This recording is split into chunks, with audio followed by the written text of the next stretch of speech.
Back with Eric, the Inn on Knowles Hill in Sonora. We're going to talk about Isaiah 55 and 56. 56 deals with Sabbath, the covenant, the outsiders coming in, and a little bit disparaging for Yehuda since the outsiders coming in will be given a better name. Let's go, Eric. Well, we want to talk about, first of all, why are we doing this? Why are we picking some remote chapter out of the book of Isaiah? And the fact is, here it is, the year 2020, a lot of people do not have the Old Testament. A lot of people have never seen the Old Testament. A lot of people have never seen the New Testament. Wycliffe Bible translators, the Colo Project. My brother's been working with people going to Nigeria, and just a couple weeks ago, for the first time ever, they have printed copies of the New Testament. I believe it's in Iziri, one of the more popular trade languages. There's 500 languages in Nigeria. They finally have the New Testament, and they're working on giving them the Old Testament. Apparently they didn't even have a written language, that they couldn't even read it if they had a copy. But now they do. The point is, they've never read these words. This is not common knowledge. I know some people that have Bibles that have never opened them up, and other people that have Bibles that have opened them up and can't comprehend what it's about. So the reason why we're making these videos is, let me put it this way, there's a great commission that Yeshua said, go into all the world and preach the gospel. Go ahead and give them access to these words. And so groups like Wycliffe are they started off with the book of Luke, and they made the Jesus film, and they translated the book of Luke into hundreds of different languages around the world. And it's a significant project. What we're doing here is trying to make accessible, of course I'm speaking English, but we're trying to make accessible to all the different languages of the world how to read Hebrew at face value, looking at the letters, recognizing that there's a rather small vocabulary to the Bible, to the scriptures, there's 22 letters. If you know what those 22 letters mean, and you understand a little bit about the syntax, the structure of the Hebrew language, you can read the word of Yahweh in his own words. So it's not a matter of taking this entire text and translating it into 7,000 different languages of the world. It's taking the 22 letters of the Hebrew alphabet and making them comprehensible to anybody in the world. That's what we're trying to do here. And because so many people have never read these words, and even if they do finally get this Bible without somebody to teach them, why should they look at Isaiah 55 and 56?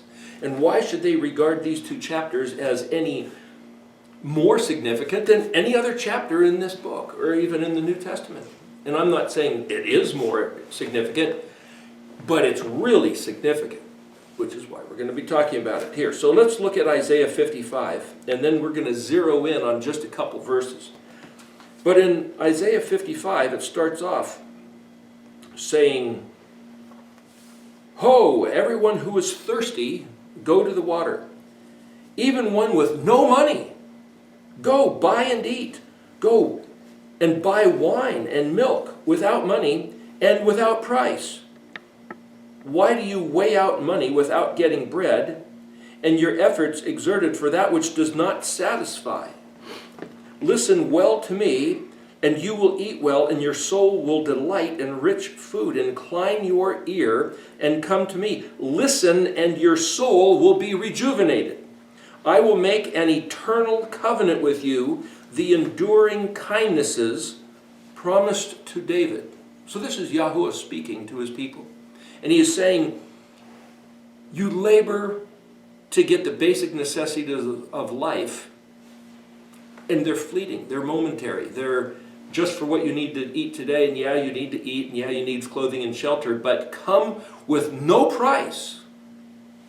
So we're making these videos and putting them up on the internet for free. All my studies the writing of the alphabet and making it available to people and the different graphics for no price, because Yahweh wants everyone to have access to his words.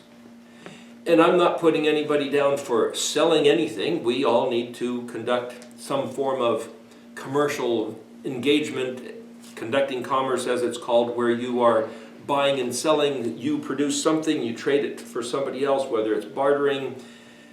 The point is, we all need to make a living. But Yahweh's words are free for everyone to use liberally. So we're trying to make them accessible. Isn't it odd, that verse you just read about come thirst without price? That was one of Martin Luther's scriptures that he used, about to come against Catholicism. Oh, for the sake of the indulgences. Yeah, and then he turns around and rejects the original words that started him off on his path. Well, it seems to me that Yahuwah, if you read these words here, he gave his words freely to his people. And then because his people, as we were talking in the other video yesterday, attributed things that were not so to him. Yeah. And blended his stuff with other heathen, pagan, other nations' customs and traditions and religious practices. And so he took his stuff away. He hid his stuff. He hid the truth. And he blinded the eyes and the ears of his own prophets and seers and wise men that it's not that a man is wise of his own account. Yahweh gives wisdom. He gives understanding. He gives strength. He gives seed to the sower. He gives money to people to use. We can't even claim that it's by our own prowess and our own esteem and regard that we have the gifts that he's given us. But he gave gifts to men, and then when they turn their back on him, he blinds them and takes it away and cripples them. It's like, gosh. So everything that we're trying to do is find what he says and give it freely to people, so that anybody in the world that wants to know this, you'll have to translate words into your own language, but we're trying to say, look at the words of Yahweh, the words of life are understandable, they're comprehensible. If you see them in the original language, they'll be much more clear. And we'll get into a couple verses in particular in the later verses of 55 and 56 here, and I'm going to read through this because people have never heard these words.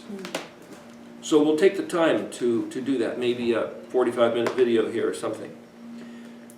So Yahuwah is saying, listen to me and your soul will be rejuvenated. If you're thirsty, come to this water. So Yahweh's words are where life is.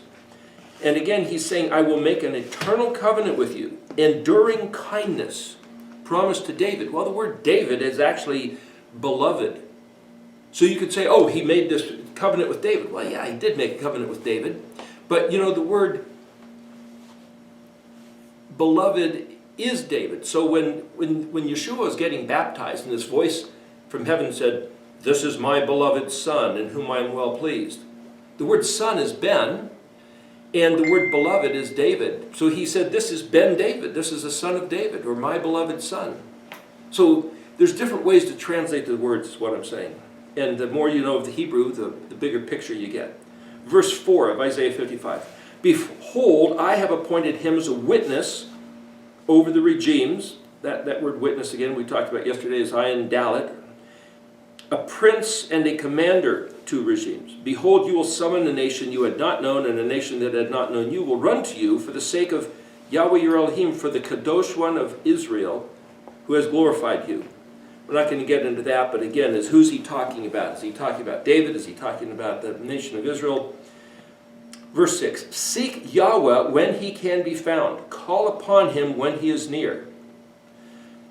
So, if you look at verse 6 here, Darash, that's the word seek, drash. So you have this word pardes, P-R-D-S, in Hebrew, Pashat, Remez, Drash, and Sod. 4 different ways to study. Pashat is the surface narrative. Remez, allegorical, metaphors, parables. Drash is this word seek. So to sit there and drash this thing out is to get in there and study and put them in. Then sod is the family secrets, the foundational basis of how everything is built. So this word, when he says, seek Yahweh, can it be found? That word drosh is not just in your heart wanting to reach the ethereal, spiritual, infinite one, but it's particularly studying. And then it says, call upon him when he is near. But the word call upon him is kuf resh aleph, which means learn to read. Learn to read the scriptures. That's kuf resh aleph. It's kra, as in the word va'ikra, which is translated Leviticus. It literally means assemble together and learn how to read the scripture, which is why the word Quran, as in the Islamic holy book, literally is a Hebrew word that means this is the thing you read. This is a Quran. No, it's a Tanakh. It's an Old Testament. It's a Bible. It's the thing you read. That's kuf resh vav nun, I believe, or kuf resh aleph nun. Anyway, kuf resh aleph means learn how to read, which is why we're doing this. He's telling you, seek Yahuwah, and then while he may be found is the word matzah, which, as we mentioned yesterday, which means find out how to do something. The unleavened bread, matzah. Find out how to read unleavened, unpolluted, that's the Hebrew scriptures. So what I'm saying is, here we're looking at Isaiah 55, and guess what? We're making a video about fulfilling what he said in Isaiah 55, bringing it present tense.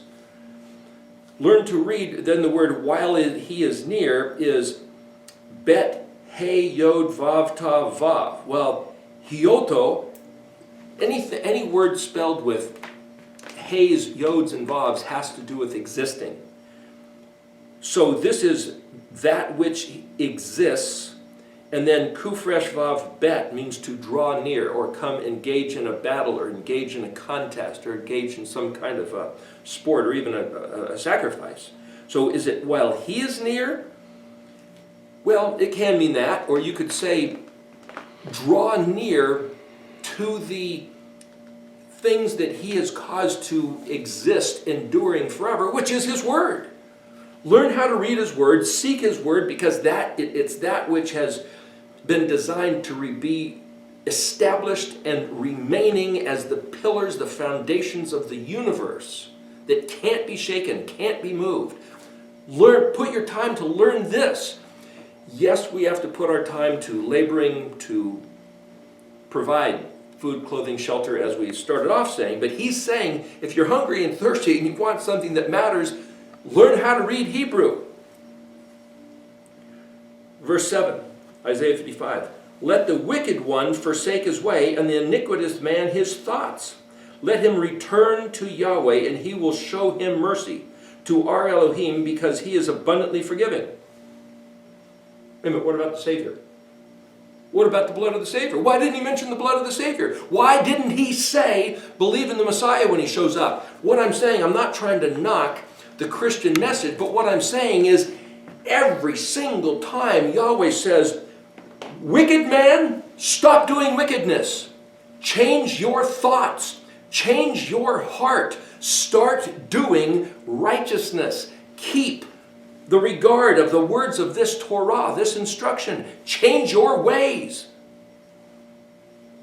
Now, I'm not diminishing the fact that Yeshua came, died on the cross, was interred 3 days and 3 nights in the heart of the earth, rose again, ascended, and is coming back. I do believe that. But that's not what it's all about. What's it about is, wicked man, stop your wickedness. And the promise is you will live. That's what he said. He goes on to say, for my thoughts are not your thoughts, and your ways are not my ways. The interesting thing about the word for thought and way is that it is the word spelled het shin bet. Het shin bet. It happens to be on page 235 of the Red Dictionary. Chashav. In this passage, it's spelled mem het shin bet vav tav yod. My thoughts. My thoughts are not your thoughts. Well, If his thoughts aren't our thoughts, then what can we do about that? What does it matter? Why should we even go there if his thoughts and his ways are far beyond ours? Let's look at the word thought. It means plan, devise, calculate, arithmetic. It's a band or a girdle. It's something of ingenious work. It's an abacus. It means accounting, invoice, reckoning. It's an invention. It's to attach importance to something. It also, het shin vav bet, means valuing or appreciation, important and significant. In other words, Yahweh says, I have planned and invented something which is really important, really significant, and yet it's not significant to you. Another interesting thing, a synonymous word, another word that means the exact same thing as to attach value, to assess, appraise, to consider how it's been planned and arranged and devised, is the word ayin resh kaf, Eric, as in Erictology. The reason why this study is called Erictology is because we are going back to looking at the original language and assessing its value, determining its significance, importance, and saying, wow, this is everything. This is it. Because Yahweh designed it that way from the beginning. And that's exactly what this word means. And the other interesting thing about this is that if you look in the book of Revelation, I believe it's in chapter 2. But anyway, Yeshua stands there dressed in white raiment, white hair and eyes of fire and feet like burning brass, glowing hot. And it says that he has a golden band around his chest. It's like, well, he's just dressed nice and fancy. He's just dressed nice and fancy? What does that even mean? Everything's symbolic. The word for a band or a girdle wrapped around his chest is this word, het shin bet. So what he thinks is dressed nice and fancy for picture day, goes down in the book, shows the Apostle John on the Isle of Patmos, and he writes it down 90 AD, and here it is 2,000 years later, and we're still talking about what he was dressed up in on that day that he showed John. And it's this word, het shin bet. And what it means is, I'm all wrapped up in that device, that invention, that arithmetic. Has to do with numbers. It has to do with this invention. Again, I believe it's the Hebrew alphabet because the letters are numbers. And the letters are pictures. And the letters can be read staged in the 22-letter sequence of the alphabet chronological order as saying something, as meaning something. And even though Miles Jones wrote a book, The Writing of God, where he says, no, when Elohim wrote with his finger on the tables of stone, he eradicated pictographic meaning to the letters. I disagree. Miles Jones can disagree with me, but I see it and he doesn't, so he just doesn't see it. You can believe either one of us, but nevertheless, there's a story in the pictures, and it's what this word means. And he says, my thoughts are not what you value, and neither my ways like your ways. But so it will be, this is verse 8, but so it will be my word that I have published or made to blossom or to export from my mouth. The word pay is mouth, payod, my mouth, and this is mem payod, or from my mouth, but mem pay is where we get the word map, or atlas, or cartography, which is to say, hey, draw a picture of about how everything fits together and where you can get to one place from another. It's like a picture of the alphabet. So we did a video when I was up in Montana about the map, showing the alphabet as a treasure map. If you know what the pictures are, you know what the letters are, and how to connect one to the next. Did this whole writing called meta, which is the in-betweens, the way the letters are connected together. We'll do another video talking about that. But what I'm saying is that once you know the language, you see how it all fits together, and there's a message, there's a reason, there's a very particular design, which is what this word means, about everything Yahweh put together. And it fits multidimensionally, hyperdimensionally. It's incredible what Yahweh made. Talk about intelligent design. That's what this word Het Shin Bet means intelligent design. And yet, in our universities, they're saying you can't say such things. Ben Stein did a movie a few years back called Expelled, where tenured professors are getting kicked out of the universities for even mentioning the concept of intelligent design. What a bunch of idiots! To make people, to fire people from their jobs and make them unemployed because they're talking about the truth. Well, that goes back to the beginning. Are you thirsty? Are you hungry for the truth? Come here to these words. Because just like you labor for food and drink, if you labor for an education and you go to the sacred halls of academia, you just might not get it. Or even the ecclesiastical bastions of doctrinal knowledge. Choose where you're going to seek your food.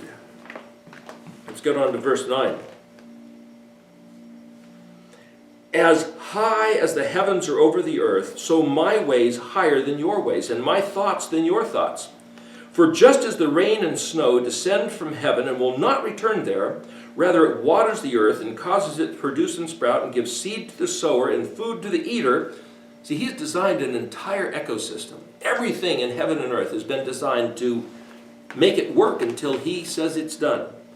We're not going to get blown up all of a sudden. We're not going to have an asteroid hit us and knock the earth out of orbit and kill everybody on the planet. As you mentioned the other day, seed time and harvest will persist until he says it's done, until Aleph meets Tav. The first letter runs its course and hits the last letter and said, now it's over. Verse 11, so shall be my word that emanates from my mouth. There's the Aleph. That which he sends forth, like the ox pulling the plow, like the arrow flying out of the bow. The word that emanates out of my mouth, it will not return to me unfulfilled unless it has accomplished, there's the Tav, reaching the target, what I desired and brought success where I sent it. So that's Isaiah 55:11, proving the meaning of the word Aleph Tav. That which I sent forth, it will accomplish, it will hit the mark. If we look at that, an interesting thing, yes, truly, it will be my word. Kan, Yeye, Debari, Asher, Yetzah. Yes, truly, it will be my word that I publish, export from my mouth, Mafi. Lo Yeshuv, it will not return, Ali, to me. Rakim. Rakim is the word, rak is the word for spit. Spittle. Hakalugi. But rakam also means variegate or take form or embroidery. Embroidery? It's also the word for an embryo or that thing which takes on a shape as if it was planned by the DNA that was plugged in, fulfilling its intention. Such that if Asha, or on the conditions Asha accomplishing at Asher Chafatzi, my desire, Ha Zadi Lamed Yod Het, cleave, break through, split open, success, accomplish. He designed, as it were, DNA that as soon as it was activated, the embryo would take form. You can get an injury and yet those cells will reform and you'll get the same shape of your arm back. It's like they know where to go. The ocean is given right to the shore and it can't, well, unless there's a tsunami, it can't go beyond that. What I'm saying is that what Yahweh built, everything fits within the parameters of exactly how he mapped it out. And that word map, again, mem pe yod, from his mouth. In the word rakim, what I'm saying is that if we look at these words in Hebrew, we'll get a different picture. The Aleph Bet letters are like the threads of an embroidery. They're variegated. They're the different letters. They're like different colors that will take shape according to exactly how, and then the last word of this verse, shalak, shin lamed chet, tav yod vav. Well, the word shin lamed chet is where we get the word to dispatch or divorce or to send out a missile. In other words, Yahweh designed it and he said, this is good, and then make it so. He published Zadi Aleph, or sent it forth, Shin Lamed Het.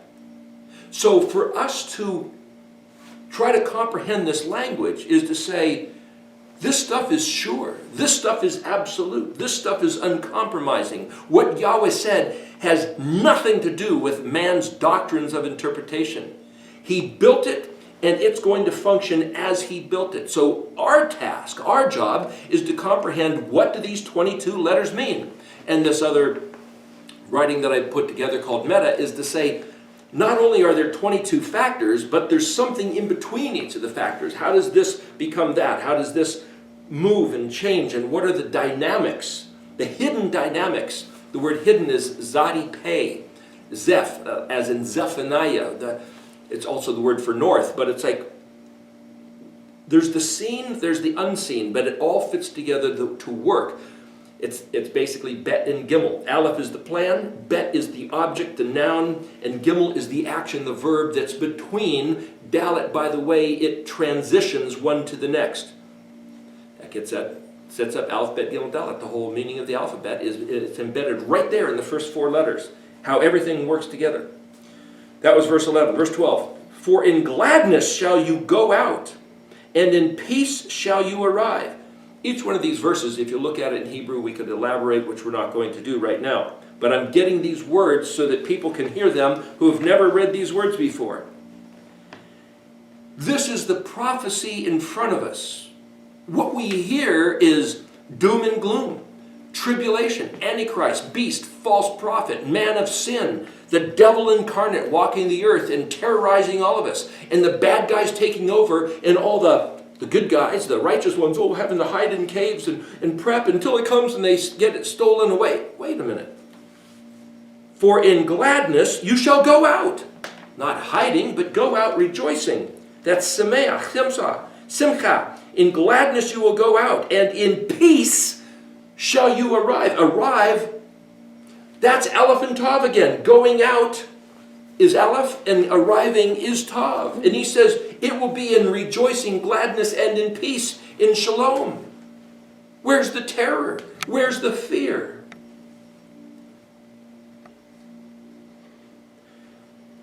The mountains and hills will break out in glad song before you, and all the trees of the field will clap their hands. Where's our terror? If we're walking in Yahweh and understanding His words. Verse 13, in the place of the thorn bush, a cypress will rise, and in the place of the nettle, a myrtle will rise. This will be a monument to Yahweh, an eternal sign never to be cut down.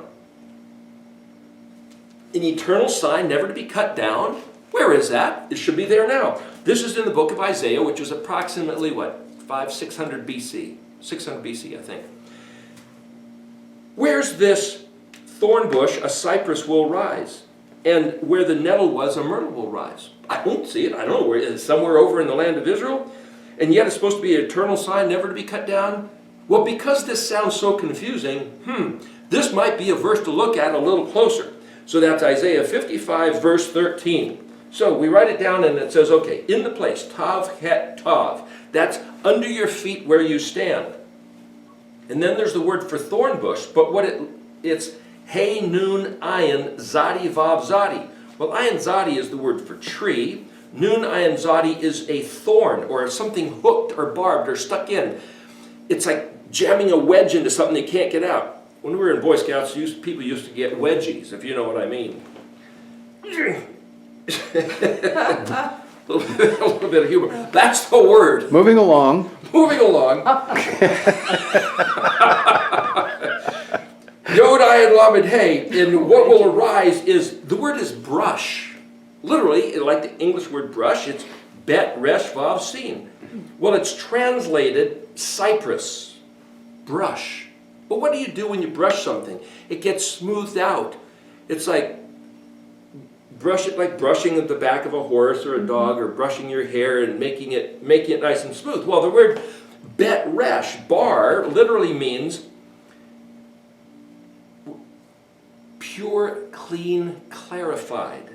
And if you look at page 137, the Red Dictionary, hey, Bet Resh, hey. So here's the word barush, Bet Resh Vav Shin. And I'm just going to look at part of it, Bet Resh. And then I'm going to put a prefix and a suffix of a letter hey, like it's pointing to it, and saying hey bet resh hey. And that literally means clarification, examination, consideration, pronunciation in syllables. So I can say resh sheen, Rash, is the head, is the prince, is the poet. It's lifting up to the highest stature. Clean pronunciation. So instead of having consternation, instead of getting a wedgie in your mind, you're cleaning and brushing your mind. It's like getting that fresh water to drink. Let me know when I can ask you a question. What is it? Well, you said cypress, Yes. right? So is it connecting to this tree here? The cypress The tree cypress looks tree? kind of brushy in terms of the way the leaf pattern, right? Yeah. And they're not really leaves, they're more like needles. Yeah. But what I'm saying is that he's comparing the needle of a thorn that sticks in versus the needle of the brushy cypress. Okay. I'm just saying that there's different ways to read this. And somebody might say, yeah, it says cypress, it doesn't say brush. It's spelled brush. It doesn't say pronounce clear, we're breaking the letters down. Yeah. I'm just trying to bring people Yeah. to understand the language. The thing that's being brought out is something that's pretty much worthless is turning into something that has value.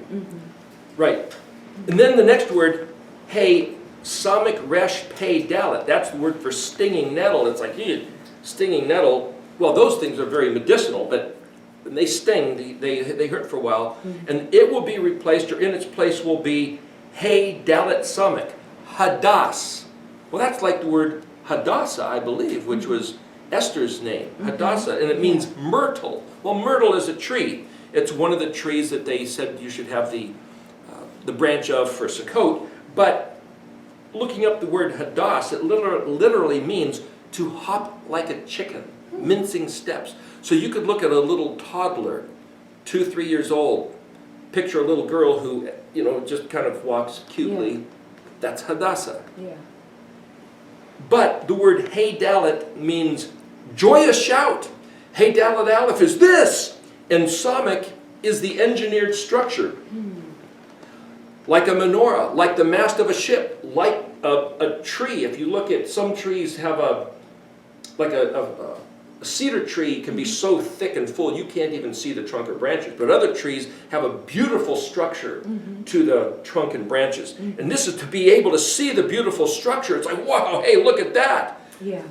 So I can read the word hadass like I'm looking at the word baruch and say, I'm going to break it down and say, look at the incredible engineered structure. Again, it's talking about the alphabet. It's talking about the alphabet being the hidden incredible structure like the DNA of the entire universe. And that's in the Hebrew language. And then the next word in this verse says, Vahaya, hey yod hey, existing unto Yahweh, or by Yahweh, or for the regard of Yahweh, Lamed Yod Vav Hey, unto Shem, Lamed Shin Mem, as a name or as fame and as a reputation, Lamed Aleph Vav Tav, Laot. Well, wait a minute, Aleph Vav Tav is the letters of the alphabet. It's a sign, it's a symbol, it's an oath, it's coming to an agreement, but Aleph Vav Tav is Aleph connected to Tav, and according to the Red Dictionary, it means a letter of the alphabet. It's a sign or a symbol, like a letter of the alphabet, that means something. It's not just a phonic sound, it means something, it's a picture. Yeah. So here we're going, wait a minute.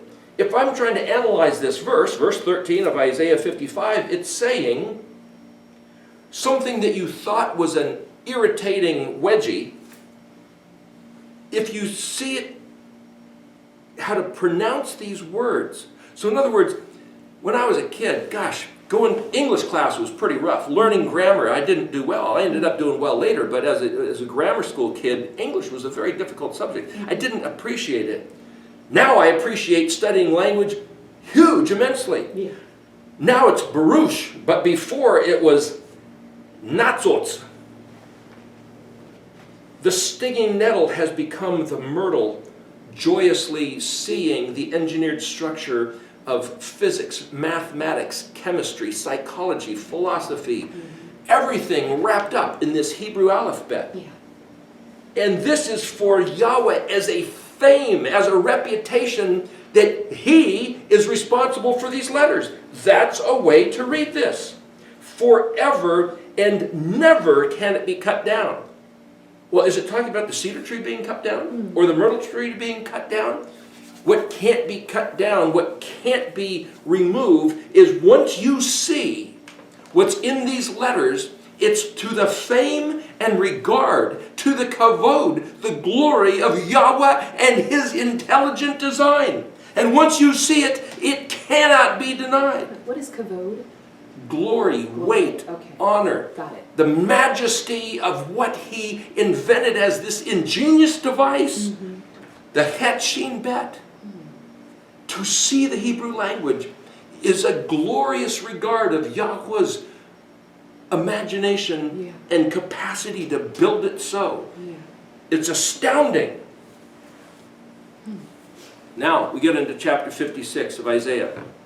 Thus said Yahuwah, observe justice and perform righteousness, for my salvation is soon to come, and my righteousness to be revealed. That word righteousness is zadikah, which is also victory, deliverance, and salvation.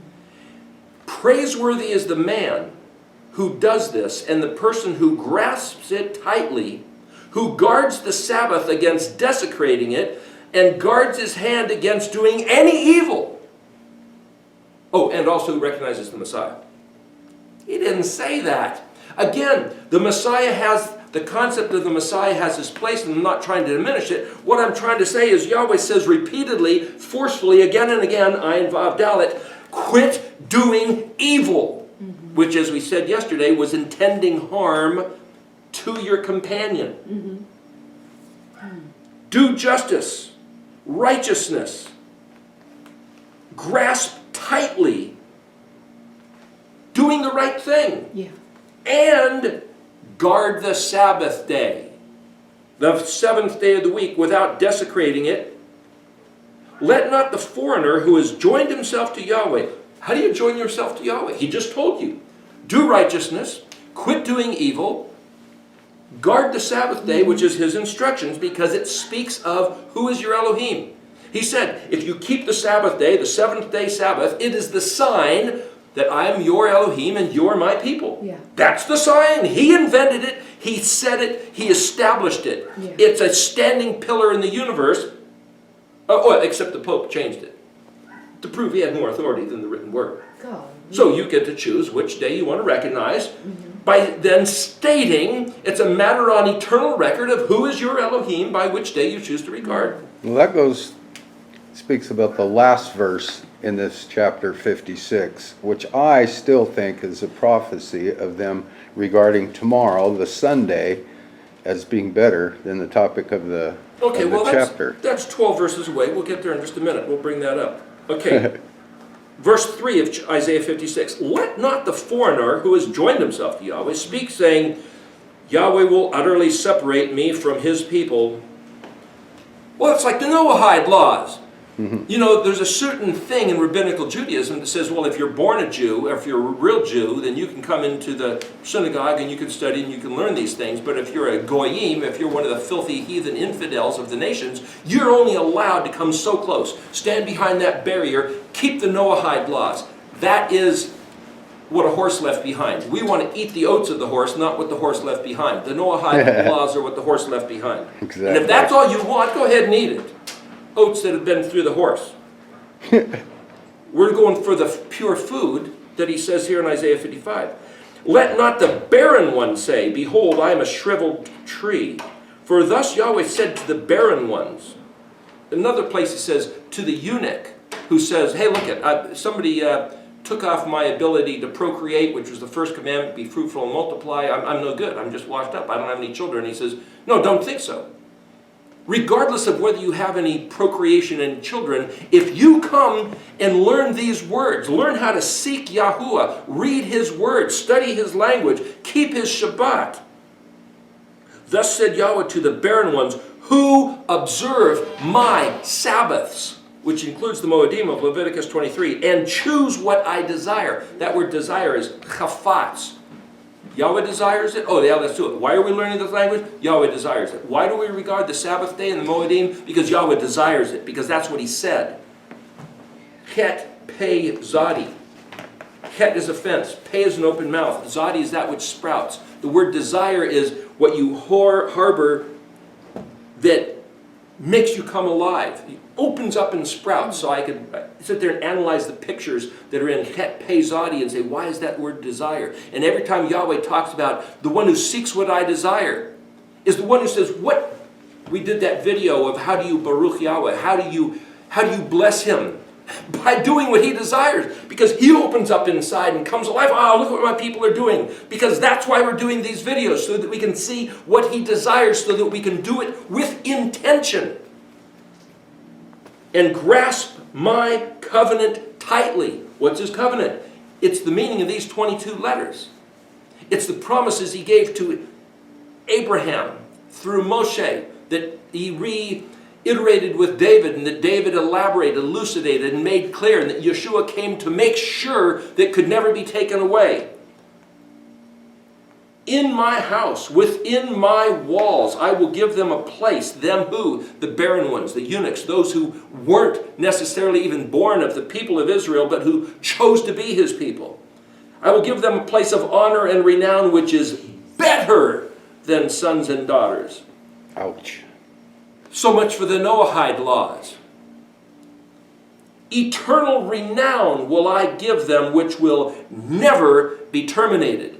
Doesn't matter if you can trace your lineage to one of the lost 10 tribes or 12 tribes or Yehuda, or whether you're Ashkenazi or Khazarian. It doesn't matter if you can trace your lineage Sephardic back to the actual Kohanim. It doesn't matter. Choose to be the people of Yahweh. Keep his word, his covenant, and his Shabbat, and do righteousness, and quit doing evil. An eternal renown will I give them. That word for renown is the same as name. Name, fame, renown, reputation. That's the word Shem. Yahweh will give us a name better than if we were of the genetic DNA lineage. Never to be terminated. There's eternal life. And the foreigners who join themselves to Yahweh, that's the Goyim, the foreigners, to serve him. That's the word obed, serve and worship. And to love the name Yahuwah, to become servants, bondservants, obedim, unto him, and all who guard the Sabbath against desecration and grasp my covenant tightly. He keeps saying the same thing over and over again. The Sabbath day and keeping the words of this covenant, this agreement of watch, keep, and guard these matters is huge to him. But we have been instructed for at least 2,000 years to drop it, leave it alone, and if you do this, you're going to burn in hell as a dang Judaizer. That's not Yahweh's words of truth. I will bring them to my Har Kadosh, my holy mountain, it says here, and I will gladden them in the house of prayer, my house of prayer. That tefillah is the word. Their elevation will be offerings, and their feast offerings will find favor on my altar.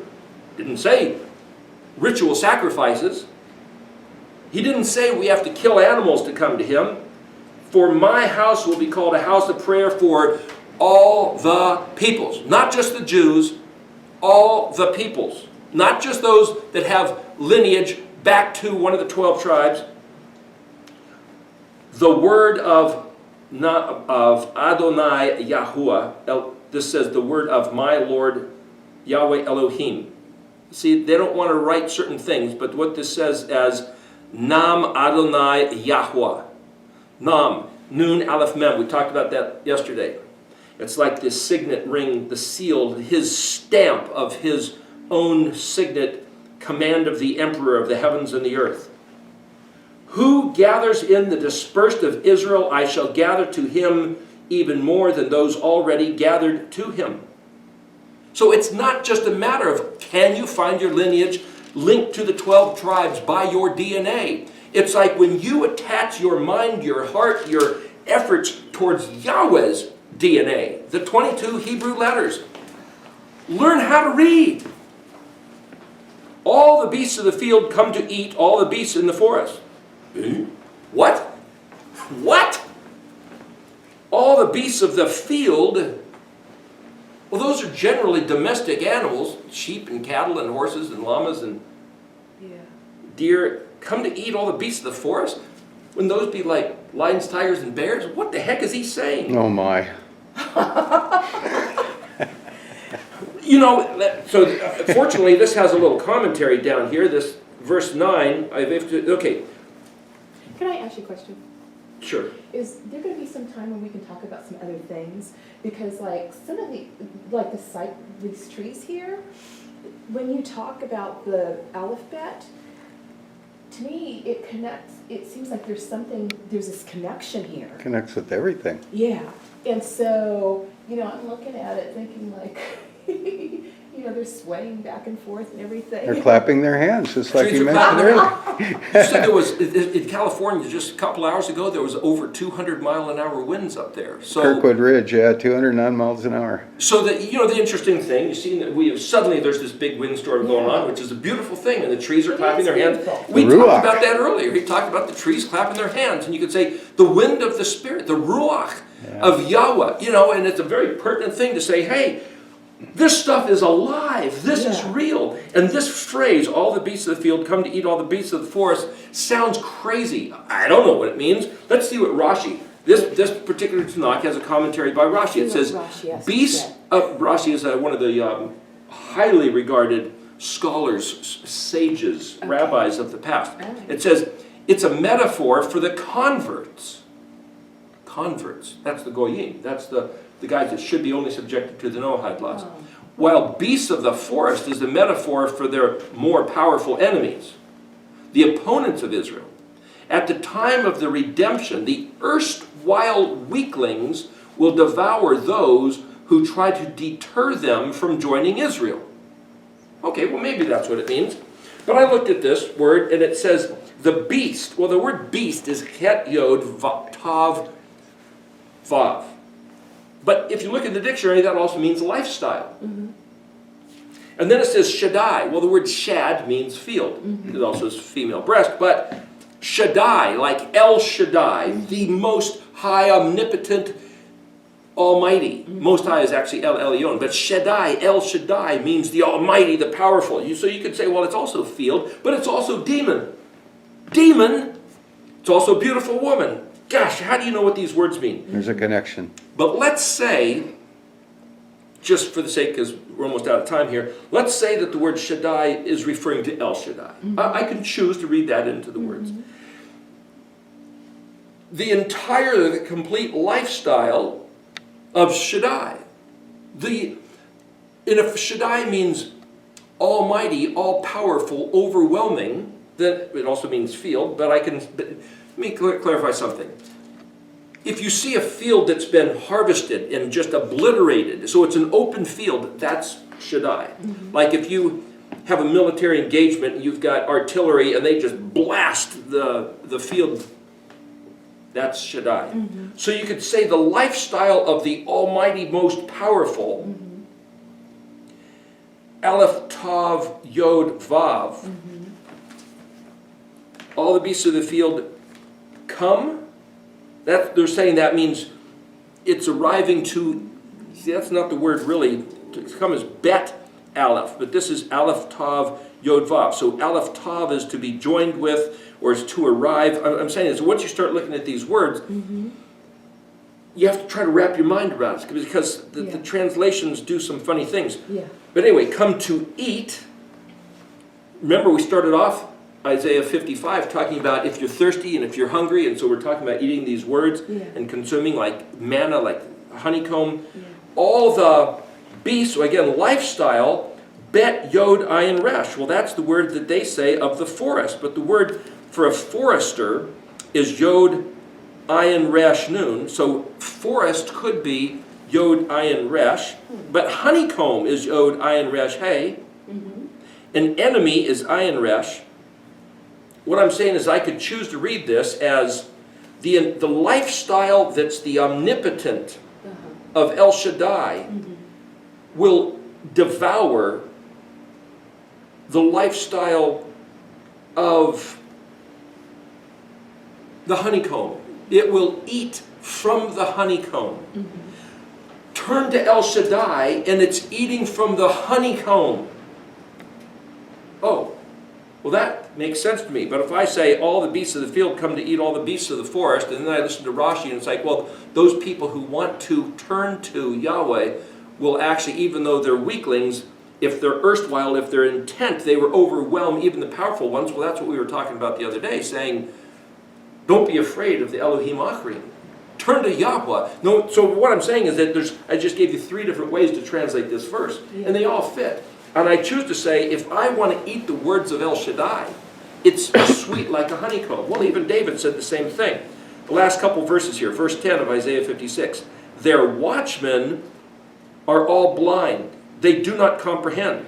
They are all dumb dogs who cannot bark, who doze off and lie down and love to sleep. Well, who's he talking about? I think Yahweh's reprimanding his pastors, priests, and Kohanim, and wise men, and sages, and scholars who are not regarding his words. Yeah. And the dogs are greedy. They do not know satiation. They can't be satisfied. These are the shepherds who cannot understand. They have all gone off on their own ways, each from his own corner for his own dishonest gain, saying, come, I will get wine, and we will guzzle liquor together, and tomorrow will be like this, and even much greater. So what he's saying when he's talking about his shepherds, he's talking about his pastors, his priests, his teachers, who instead of giving the people the truth, they charge them a lot of money to get something which doesn't really satisfy. We're trying to put these videos up as a way of saying this is the sweet honeycomb freely given by Yahuwah's own language. Right. It's not charging you a fortune to get a university education. Back when we did the Erectology class in 2011, right at the very beginning of the class, over in England, they had just jacked up the prices of the college education to go to university. And all the kids were complaining, saying, how are we supposed to learn? And so we said, hey, listen, here, this is the best information in the world for free, live streaming across the world every week. And I maintained that Yahweh said, freely you have received, freely give. Okay. He said, what you hear whispered in your ear, shout from the rooftops. Okay, that's what we're doing for the sake of having the internet available. But his shepherds, who can't see, who can't speak, they think they're watchmen, but the word watchman is Zadi Pei Vav. Zadi Pei, Zeph, as the word Zephon, which is like Zephaniah, which is hidden and secret, and it's also the word north. It's that place where the people who are supposed to be watching and seeing the things that other people can't see are taking advantage of everybody. And then here's that verse that you were mentioning, where it says, come, I will get wine and I will guzzle liquor together, and tomorrow will be like this and even much greater. So how did you take that? Tomorrow will be like this. The entire focus there was his Sabbath and things that we should regard and everything, and then all of a sudden that verse just seems out of place. Tomorrow, if the subject's Sabbath and they're talking about tomorrow, well, that would be the Sunday. And they're saying it's going to even be greater. I don't know. Something I wanted to run by you this morning. Why this is an interesting consideration is because, remember, there's 4 different ways to read the scripture. Yeah. PRDS, paradise. English similar to Hebrew, Peshat, Remez, Drash, and Sod. Now, Peshat, that's the surface narrative. What do the words say? Okay, now, the Remez, allegorical, Drash, seek this out, and Sod, the deep secrets. So, you could get out of the same words a number of different ways to interpret it, which is what I'm trying to show here. So if you could say allegorically, to say that tomorrow, the Yom Machar, the day tomorrow, Gadol, great, Yatar, Ma'ad. Well, Ma'ad is where we get the word madly, which means very much, even greater. But Yatar is the word Yod Tav Resh, well, Tav Resh means to seek or explore. So if I looked up the word Yod Tav Resh in the dictionary here, I say, well, what is he trying to say? What is Yatar Ma'ad? I would say it kind of means to seek greatly. But Yod Tav Resh means to remain or be left over. Was added, to become superfluous. Remained, added, superfluous, excessive, abundance, excess, excellence. It's actually also the word for chord, string, or hypotenuse. Abundance, riches, surplus, balance. Yod Tav Resh Vav Nun, advantage, gain, profit, superiority, abundance, riches, additional part. So he's saying something about we're doing great and tomorrow's even going to be greater. You could say, if we add to what Yahweh said, do not take away from and do not add. He said numerous times, as we read earlier, keep regard to the Sabbath day without desecrating it. But if we say, hey, tomorrow's even going to be greater. So even though Sabbath is okay, let's turn that into a day of fun, and then let's say tomorrow's even greater. Let's make Sunday the holy day. Who's saying that? Well, the bad shepherds. You could go there. You could go there and think that, because that's what happened. When did they do that? When was the Sabbath day changed? What year was that? Was that back in the days of the Nicene Council, 320? 321, Constantine. 321, 325. Anyway, my point is, I can't say, oh, that's exactly what that means. It might be what it means. It might be how you read into it. That's droshing. That's looking for the sod. Samik Vav Dalet, sod, the foundation. Hayasod is the hidden part, the family secrets. What are the family secrets? The family secrets is that Yahweh told his family, if you want to be his sons and daughters, if you don't have offspring and you want to have a better name, keep his Shabbat, keep his covenant, learn how to read. It's the sod, it's the family secrets. And don't expect false shepherds, false authorities, false priests, false professors and doctors to tell you the truth. That's not their job. They're doing it for personal gain. Yahweh's stuff is free, always has been. Yep. Hallelujah. Shalom. Hallelujah. Good job, man. All right, Eric, thanks. We'll get back on this a little bit later after we get back.